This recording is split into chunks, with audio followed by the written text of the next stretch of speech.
Imagine, you've worked your whole life to build something, a business, a future for your family, and everything you've worked for is just taken away in an instant. It's a terrible story, but it happens way too often in small towns all across America. That's what happened to the family of Javeed Octar. He owned a convenience store. The one top, right? Yeah, in East Windsor, Connecticut. And it was a really popular place. Everyone went there for coffee and snacks and just to hang out. But then, on a cold February night in 2007, something went wrong. I mean, this case is really chilling because you have this totally normal place where people go every day, and then suddenly there's this horrible act of violence. It really makes you think because it shows that these awful things can happen anywhere at any time. Exactly. And that's what makes this deep dive so interesting. We're going to be looking at police reports, witness statements. We even got some insights from the detective who worked on the case, all to figure out what happened that night and why Javeed's case is still unsolved all these years later. What we found is a lot of evidence, some false leads, and some incredibly dedicated investigators who really wanted to bring Javeed's family justice.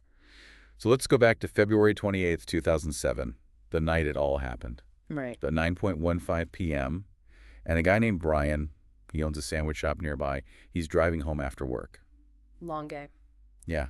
He drives past the one top, and he sees something that just doesn't seem right. You know, in these cases, those little things that seem off end up being super important. And for Brian, he just had this feeling like something wasn't right. He sees two people running away from the store, and he hears a pop, Which he'll never forget. and he pulls over, and he finds Javeed lying on the ground, Oh, no. bleeding, Oh. barely conscious. You have to think about what was going through Brian's mind at that moment. I know. Because him deciding to stop, to get involved, could have saved Javeed's life. Sadly, though, even though Brian got help so fast and the paramedics did everything they could, Javeed had been shot in the chest. He was rushed to the hospital, but he couldn't tell anyone what had happened That's one of the biggest challenges for investigators in these cases. because they can't get the victim's side of the story. Right. They just have the crime scene, some witnesses, and a whole lot of unanswered questions. Chief Matthew Carl, who was a detective at the time, said the crime scene was almost, normal. There wasn't any sign of a struggle inside the store. The cash register still had money in it. So strange. There was just a dropped snack cake and a broom, like Javeed was interrupted while he was cleaning. It's like this weird contrast, this totally ordinary thing like swooping the floor, and then this horrible violent act, and then silence. And that's why everyone thought it was a robbery at first, but then when the investigators looked closer, things didn't make sense. No money was missing. Nothing valuable was taken. Right. Chief Carl even thought that maybe Javeed had tried to stop the attackers. Right. Like he thought they were trying to rob the store again. You know, that makes sense. Thinking about what we know about Javeed, he seemed like the kind of guy who would stand up for himself, especially to protect his business and his family. And the whole community really came together to support Javeed and his family. They were devastated. There were fundraisers, vigils. That really says a lot about him. Yeah, he clearly meant a lot to a lot of people. Absolutely. So then the investigation focused on the two guys that Brian saw running away. Right? Witnesses said they were young black men. One was wearing a white jacket. The other had on a dark hoodie, and people saw them heading toward the Mill Pond Village apartments. Which was known for having a lot of crime. And it wasn't just witnesses. There were shoe prints leading to the apartments. They even found a fingerprint on a fence. Wow. But then the trail just went cold. It's one of the most frustrating things about investigations. I bet. When you think you're close and then you hit a wall, in this case, literally a wall. Because it was winter. Right. The snow in the apartment parking lot had been plowed, so there weren't any more tracks. Oh, so close. And then you have different people saying they saw different cars leaving. Some said a red Mustang, others said a black SUV. The Mustang thing didn't go anywhere. And the description of the SUV was so vague, it didn't help much. Which is the problem with relying on eyewitnesses. Exactly. They can be unreliable, especially if they were stressed or scared during the crime. Right. Their memories can be messed up, details get blurry, and it makes it really hard for investigators to piece together what actually happened. Yeah, it becomes like a giant puzzle. So the police start making a list of the usual suspects, people who had done robberies or violent crimes before. Trying to narrow it down. But one by one, they checked everyone's alibi, and everyone was ruled out. So they were back to square one. It seemed like you were never going to solve it. And that question was still there. If it wasn't a robbery, then why did this happen? Right. Was it personal? Was it a random act of violence? So it's this big mystery hanging over the whole case. Exactly. And this whole time, Javeed's family is just hoping that he'll get better and that they'll get some answers. It must have been so hard for them. His wife, Rafia, she was usually at a store with him, but that night she wasn't feeling well, so she stayed home. Oh, wow. It's just awful to think about what Rafia must have gone through. I mean, losing your husband is bad enough, Of course. but knowing that she was usually there with him, Right, like she was always there. yeah, it makes you think about all the what-ifs. I can't even imagine. And she just wanted answers so badly that at one point she even called the police and said that Javeed had woken up and told her who attacked him. Oh, no. But it wasn't true. Just a desperate hope. Yeah, she was just so heartbroken and wanted something, anything, to help her understand what happened. I can't blame her for clinging to that hope. Absolutely. It's just tragic. Sadly, 10 days after he was shot, Javeed died, and that meant the case became a homicide investigation. And because he died, they had a really important piece of evidence. The bullet. Right, a .38 caliber bullet. Oh, wow. But even with the bullet, the investigators couldn't figure out who did it right away. This is where forensics comes in. Yeah, but they didn't have the gun, just the bullet. It's like having half a map. You have a destination but no starting point. Exactly. But then about a month later, there's a break in the case. The police arrest a guy named Mike for a robbery in New Britain. Okay. And they find a Colt .38 revolver on him. And this could be huge. I know, you don't catch a suspect with a possible murder weapon every day. Not at all. And guess what? What? The gun was a match for the bullet that killed Javeed. Wow, you'd think that would be it then. Case closed. Right. But it wasn't that simple. Of course not. So remember that robbery in Manchester we talked about? The one that happened right before Javeed was shot? Well, it turned out that Mike and another guy, Tyrone, were suspects in that robbery too. Okay, so now we have two guys who might be connected to a similar robbery. And they have the murder weapon. That has to be enough to arrest them, right? You would think so, but no. Really? Yeah, the descriptions of the robbers were really vague. Just young black men, one in a white jacket, one in a dark hoodie. And that could describe a lot of people. Especially in an area like Mill Pond Village. That's true. But they had the gun. Come on, how is that not enough? Well, this is where it gets complicated. Have you ever heard of gun libraries? No. Basically, criminals share and trade guns, Oh, wow. which makes it almost impossible to trace a specific gun back to a specific crime. So even though Mike had the gun, they couldn't be sure he was the one who actually shot Javeed.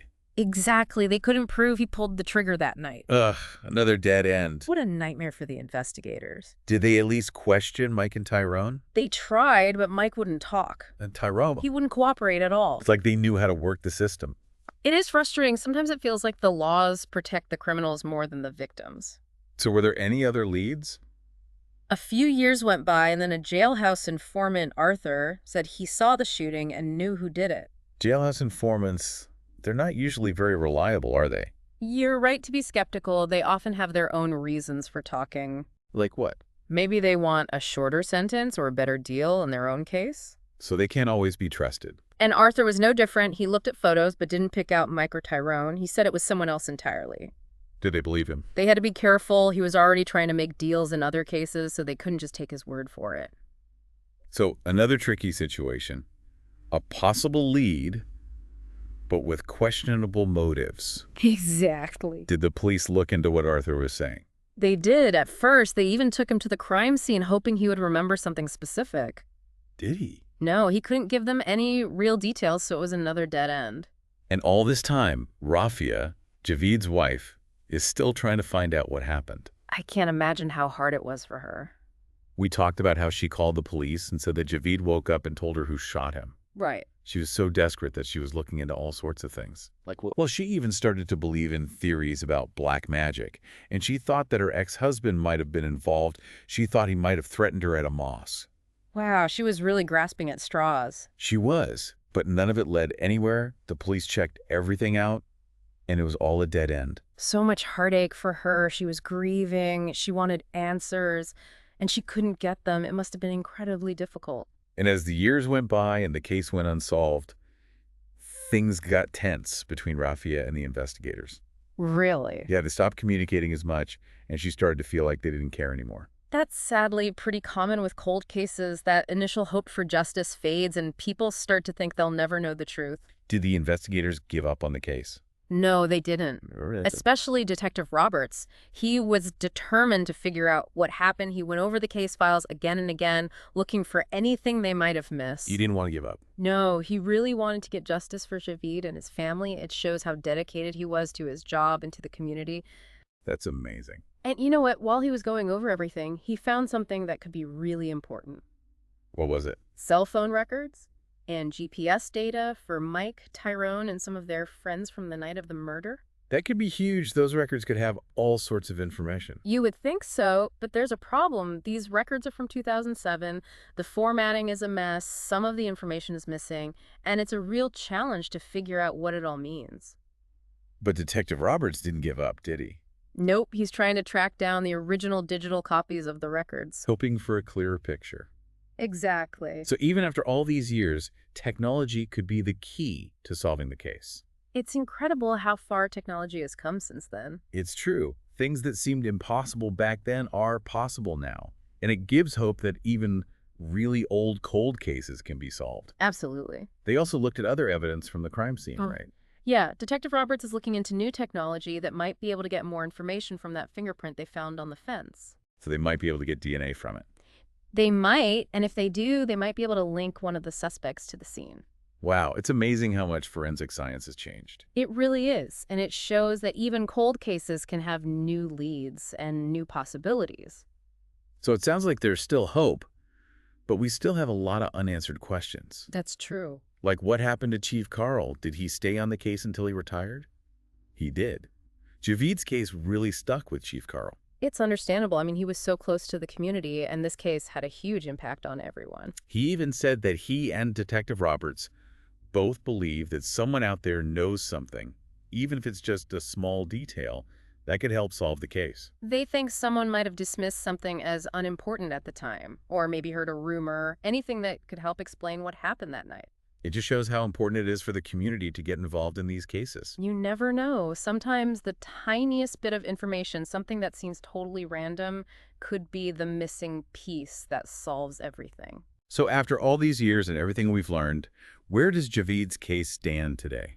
You know what's really amazing? Even though so much time has passed, there's still a chance that this case will be solved. Really? Yeah, they're focusing on those cell phone records and they're looking at new DNA technology for the fingerprint. Those things could really change everything. So even after all this time, there's still hope for Javeed's family. There is, and it's not just about the technology. What do you mean? Well, the investigators have a new perspective on the evidence now, and they're really determined to find the truth. It's like they're starting over, but this time they have better tools and more experience. Exactly, and it's not just about solving the case either. Oh, This investigation shows Javeed's family and the whole community that he hasn't been forgotten. It shows them that people still care about finding out what happened. that's really important. It is, and it shows that justice is still possible, even after all these years. Javeed was more than just a victim in a case file. He was a husband, a father. He was part of the community. Right. He was a real person. And his life deserves justice. He deserves to have his story told. Absolutely. And if anyone listening remembers anything at all that might be helpful, even if it seems small or unimportant, please contact the Connecticut Cold Case Unit. It could be the piece of information they need to finally close this case and bring some peace to Javeed's family. It could. And if you found this deep dive interesting and you want to hear more stories about justice and resilience and the power of finding the truth, make sure you subscribe to The Deep Dive. We'll be back soon with another look into a real-life mystery. Until then, stay curious and keep an open mind.